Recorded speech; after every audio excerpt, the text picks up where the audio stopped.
ආයුබෝවන් අංගිලා මල්ලා හැමෝටම අද මම මගේ YouTube channel එකෙන් ඔයගලන්ට ගේන්නේ මේ පාර A-level නංගිලා මල්ලා වෙනුවෙන් ඉතිහාසයේ විෂයට අදාළව කෙටි සටහන් සහිත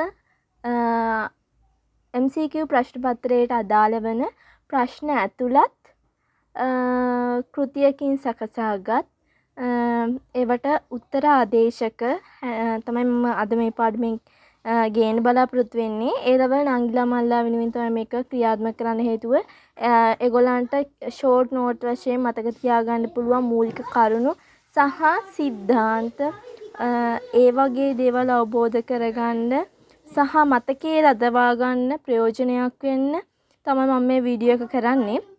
පළවෙනි පාඩමේ ඉඳලා අන්තිම පාඩම දක්වා ලංකා ඉතිහාසයේ තියෙන සියලුම දේවල් සියලුම කරුණු මේ අන්තර්ගතයේ තියෙනවා.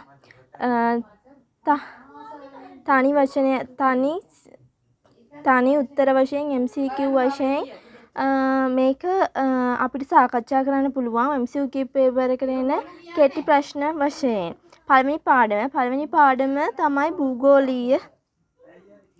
භූගෝල පාඩම. භූගෝලීය පිහිටීම.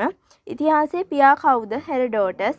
ප්‍රථමයෙන්ම විද්‍යාත්මක ඉතිහාසය රචනා කරන ලද්දේ තියුටිඩියස්. පළමුවෙන්ම ඉතිහාසය